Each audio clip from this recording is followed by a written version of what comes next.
1년 뒤에 내시경 사진을 찍으셨는데요. 위점막이 어떻게 변했을까요?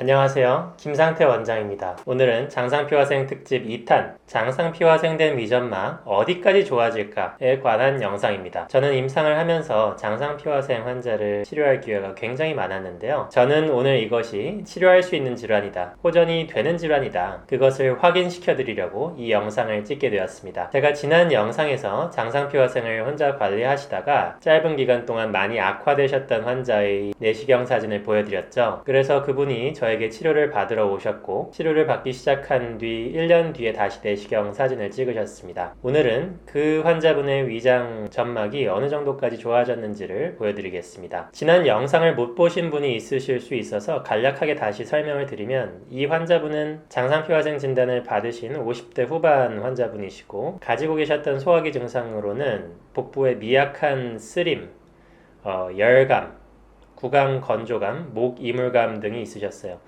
쓰린 증상은 좀 자극적인 음식을 먹었을 때 특히 좀 쓰렸고, 복부에 미약한 열감 같은 거는 식사와 관련 없이 항상 은은하게 느껴졌다고 하셨습니다. 장상피화생도 그 정도가 마일드하냐 보통이냐 심하냐에 따라서 정도의 차이가 있습니다. 그런데 이 환자분은 좀 마일드한 수준일까요? 좀 진행된 상황일까요? 굳이 따지자면 위장점막의 장상피화가 좀 진행된 경우라고 할 수 있습니다. 그리고 채 2년이 안 되는 사이에 좀 많이 악화된 케이스라고 지난 영상에서 설명을 드렸었죠. 초기의 장상피화생은 이렇게 울퉁불퉁하게 융기된 부위가 별로 없이 단순히 위축이 심한 양상을 띠는 경우가 많습니다. 마치 논바닥에 가뭄이 들면 갈라지는 것처럼 위점막도 엷어지고 푸석푸석해 보이는 느낌이 나게 되죠. 여기서 위장점막의 장상피화가 좀 더 진행이 되게 되면 이렇게 융기된 부분이 나타날 수 있는데, 초반에는 이렇게 융기된 부분이 부분적으로 국소적으로만 존재하다가 제대로 관리를 못하고 방치하게 되면 점점 악화돼서 넓은 부위의 점막이 장상피화생된 점막으로 변하게 됩니다. 이분 같은 경우 위장 하부, 유문부에 이런 울퉁불퉁한 융기된 부분이 꽤 많이 보입니다. 우툴두툴하죠. 장기간 만성염증이 지속되다 보니까 이 점막 안쪽의 진액이 점점 고갈되면서 이것을 정상적인 모습으로 복구를 하지 못하고 조직 모양이 변성된 것입니다. 그래서 이 환자분의 경우는 손상된 위점막을 복구하기 위해서 위점막의 진액을 공급하는 한약 치료를 하였고요. 그 다음에 이후에도 건강을 유지하실 수 있게 제가 직접 오금이 체조라는 건강 체조를 지도해 드렸습니다. 그렇게 하고 1년 뒤에 내시경 사진을 찍으셨는데요. 과연 위점막이 어떻게 변했을까요? 1년 뒤에 찍은 내시경을 보면 이 2023년이죠. 장상피화생된 조직들, 그 융기된 부분들이 거의 다 사라졌습니다. 2023년에는 조직검사도 따로 하지 않았습니다. 위점막 상태가 전반적으로 좋아져서 조직검사를 할 만한 부분이 없었기 때문이죠. 여기는 유문부를 좀 더 확대한 화면이고요. 좀 더 확대를 해봐도 우툴두툴하게 변형되었던 위점막이 거의 깨끗하게 매끄러워졌죠. 점막이 전반적으로 균일한 형태를 띠고 있는 모습이고, 색깔 자체도 양호합니다. 이것은 이제 좀 더 멀리서 찍은 화면이고요.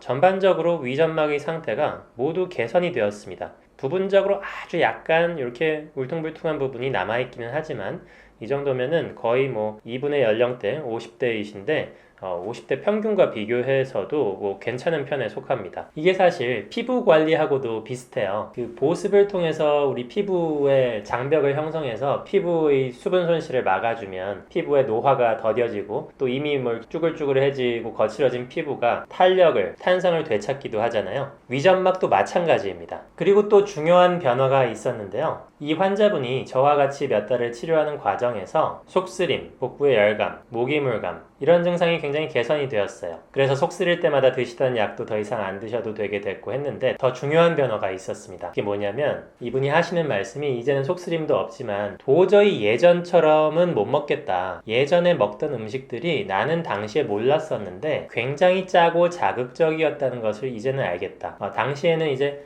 이분은 한식이 위장이 좋다고 생각을 하시고 거의 한식만 드셨어요. 근데 한식 중에서 찌개류, 김치 이런 것들을 굉장히 좋아하셨고, 김치 한 접시로 밥 한 공기 비울 수 있다고 하실 정도로 김치를 좋아하셨단 말이에요. 그리고 이제 각종 국물 음식들, 찌개나 간장게장이나 이런 것들 이제는 도저히 못 드시겠다는 거예요. 그래서 김치를 아예 안 먹는 건 아니지만 예전에 먹던 양의 한 5분의 1 정도 드시고, 국물도 별로 안 드시고, 찌개 이런 거는 먹고 나면 자극적이라는 것을 벌써 혀랑 위에서 복부에서 그걸 느끼는 느낀다고 하는 거예요. 바로 예전처럼 쓰림이 발생하는 것이 아닌데도 그냥 그 맛이 내 몸이 받아들이는 데 있어서 좀 거부감을 나타나게 된 거고, 그래서 자연스럽게 찾지 않게 되는 거죠. 이 점이 굉장히 중요한데요. 이분의 혀나 위가 받아들이는 그 맛에 대한 감각이 회복이 된 것입니다. 그래서 이분은 앞으로도 계속 자극적인 음식을 피하시게 될 것이고, 위암발병 가능성이 이미 획기적으로 내려갔으면 물론 앞으로도 꾸준히 전반적인 건강 상태가 계속 호전이 되겠죠. 저는 이분을 포함해서 수많은 환자의 장상피화생된 위점막을 치료한 경험이 있는데요. 앞으로 이 채널을 통해서 그 구체적인 방법과 치료 사례, 식생활 습관 관리법을 알려드릴 계획입니다. 제가 치료한 구체적인 방법론에 대해서는 다음 영상에서 설명을 드릴 텐데요. 사제일보요법이라고 합니다. 저는 이것이 장상피화생된 위점막을 복구시킬 수 있는 최선의 방법이라고 생각합니다. 분명한 것은 장상피화생된 위점막이라도 충분히 복구될 수 있다는 것입니다. 인체의 재생 능력은 생각보다 강력합니다. 핵심은 아까 말씀드렸듯이 피부에 로션을 발라서 피부 장벽을 형성해서 피부가 상처가 쉽게 나지 않도록 보호해 주듯이 위점막에 진액을 공급해 주는 것이 중요하다는 것입니다. 우리 몸의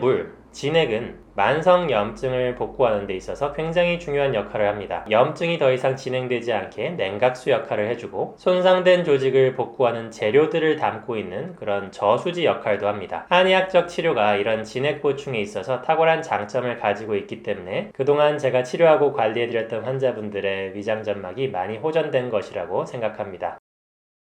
그래서 다시 한번 강조드리면, 장상피화생은 위점막의 진액 고갈 문제를 해결해주면 나을 수 있는 병변입니다. 장상피화생 진단 받으신 분들 너무 걱정하지 마시고, 화생성 변화를 일으킨 위점막이라도 내가 치료하고 노력하고 관리하면 충분히 좋아질 수 있다는 희망을 가지십시오. 이상 잠실의 진료실에서 위장 튼튼 김상태 원장이었습니다. 감사합니다.